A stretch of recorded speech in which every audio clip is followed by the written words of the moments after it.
It was a machine that could mimic the artist's creativity, potentially replacing it. It's a fascinating device. I've always wanted to do a lab. I'm going to teach a course, Humans, Machine, Essence, basically this show over one, and I'm going to have students build stuff.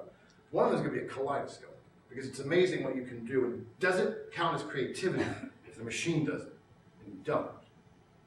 Very interesting question. Automata and mechanical musical instruments enjoyed the advantage of being not subject to the performer's whims. This was the time in the early 19th century when performers basically told people like Beethoven, okay, you got the piece, that's great, I'm going to add in a few trills, I'm going to go a little bit faster here. Beethoven went thermonuclear, Mr. Teller. I mean, Beethoven hated that. There's a huge debate in the 19th century, early 19th century. Who has the right to interpret does the player have the right to interpret the piece? Or is the piece the intellectual property, although we don't have the word, we have the concept, of the composer? That's a very important question in this particular point in time. Automata were great, because they're not going to take liberties with the work. And Beethoven and Haydn and Mozart, and so we're not talking about Huey, Dewey, Louie, Larry, Moe, and Curly, actually composed pieces for mechanical musical instruments. Beethoven is not just a member, he's president. I thought you'd like that if you're watching Hair Club for Men.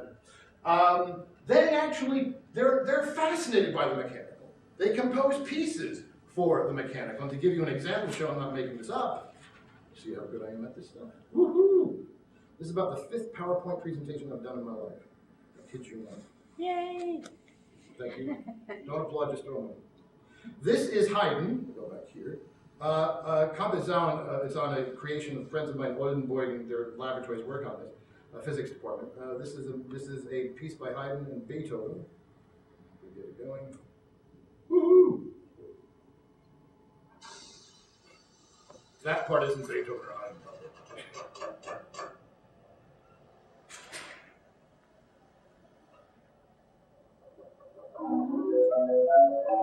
And these were music for flute clocks. I think they're called Flötenuhren in German.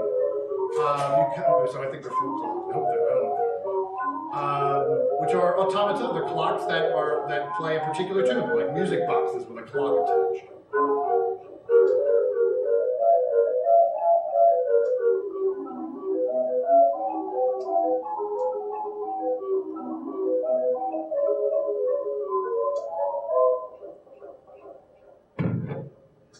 I mean, it's not as good as like Haydn's or Schöpfung, but it's close enough for good.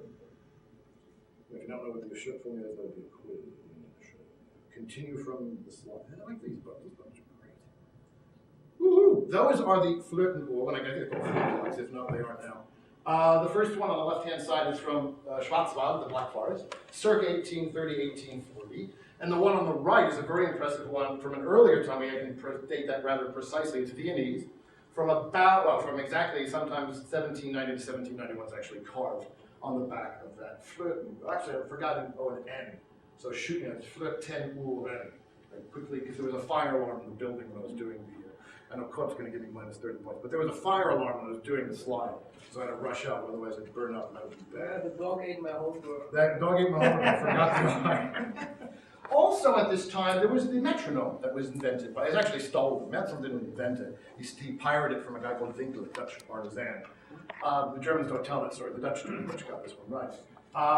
Because this is the time in which Beethoven is fascinated with the mechanical. He wants standardized pieces. He's sick of orchestra conductors, concert masters, deciding how quickly his piece should go. He said, in my head, I know what the tempo is, and Allegro ain't gonna do it, right? But a metronome will. So Beethoven is actually the first composer to use metronome markings for his symphonies and for his quartets. And then it gets picked up later on. So you have the notion of standardization here, right? And there's a great quote by Beethoven saying, I'm sure I'm going to be accused of a tyrant, footnote. He was a tyrant, accused all the time of a tyrant, but he said, I'd rather be a tyrant than live in the chaotic world of the musician where tempi are simply up to anyone's whims, right? And it turns out, just to give another quick example, one more time, Beethoven liked to play with metronome time. He was friends with Mozart and they got into a huge fight. And for the ultimate trivia question, Beethoven's 8th Symphony, second movement, sounds like this. Hear the metronome? That was attack against Mozart. They got into an intellectual property dispute about markings on the metronome. So this symphony is him playing with metronome, because that's a typical Beethoven thing to do. And also Haydn writes a clock symphony a little bit before the metronome. The clock symphony, which is Symphony D-101, is about chronometers and the use of chronometers for marking time. So these composers are fundamentally interested in questions about the organic versus the mechanical. Boy, if I can do this 2 in a row, twice is like, look at it. Oh, thank you, don't applaud so much. So who were these people? Who were the instrument makers like Mansell, who has also made automata? This is Friedrich Kaufmann, perhaps the greatest mechanician of the 19th century in the world. He's centered in Dresden, so he probably had a very funny accent. He made some of the most interesting automata there are. A lot of these, by the way, are still found in the Deutsches Museum in Munich, so I have to throw that in. This was a Bolognian, funny instrument, that was an automata that created, as you can see, 24 trumpeters. Right? And the piece was actually a Prussian army song, a song to attack. This was actually quartered in Charlottenburg Castle in Berlin, where it so happens a guy called Napoleon decided to spend a few nights because he was beating the daylights out of the Germans on the way to Russia. And apparently the story goes it was set off accidentally. Napoleon freaked out because it was so real he thought it was a Prussian counterattack, because it was the Prussian kind of sound of the call for attack. So these instruments are actually very impressive. This is the most impressive by far. Again, it's still the Deutsches Museum. Again, Kaufmann, the trumpeter. This is it with this when it's closed on and it's closed off. You can see it's clear.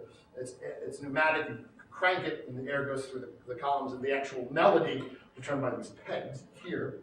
And it was a trumpeter that was so amazingly expressive. It could change volume. It could do double trills with amazing precision, and that's how you could tell. You could tell because it was too perfect, and that's how people would say, maybe it is a machine. Carl Maria von Weber, very famous composer, composed Der Freischütz, actually famously goes to Dresden and cannot differentiate between Dresden's lead trumpeter and this automaton. That's how good these are. That's how good these guys got at what it was they did. And this was a very famous moment. Kaufmann and his son in 1851 actually had a grand musical performance at Buckingham Palace. And these are actually fake. These are fake humans. That's the trumpeter there. All of these are automata. And the people are absolutely overwhelmed. Queen Victoria is just like, wow, I could have had a V8. Those German artisans are really, really good and grand. And the interesting point was, and what always gets expressed of Kaufmann and his work and his kids and in the shops in Dresden was the ability for the automata to produce changes in volume, to be expressive. Because the idea was that was the ultimate test. If you could have a machine that could play fortissimo and pianissimo and all the shades thereof, you really could begin to mimic the great performers on stage. And using reed pipes, and we can go into the physics if you want, they actually accomplish this. And for those that might be saying, you know, this is interesting, but has nothing to do with physics, for those who've had thermodynamics, and it better be most of you in this room, there's a thing called gamma, which is Cp over Cv, right? Which you better know. That was tested experimentally for the first time in an organ pipe by these people, by Kaufmann's lab. Right? So there's a very important moment in the history of adiabatic phenomenon thermodynamics in which these instrument players play an equally important role. So I'll now switch to the last bit, to part 2, which is my earliest work, which is one of the famous artisans of all time in German history, Joseph von Fraunhofer. Von, like the von Trapp family, is probably the famous von, or von, as one knows. Usually it signals royalty or is endowed by a monarch. Joseph was a working class lad. He wasn't born Joseph von Fraunhofer, he was a noble by Prince Maximilian Joseph IV, who became King Maximilian I of Bavaria after the Napoleonic Wars. How many people have heard of Fraunhofer, to be honest? Or Fraunhofer in English?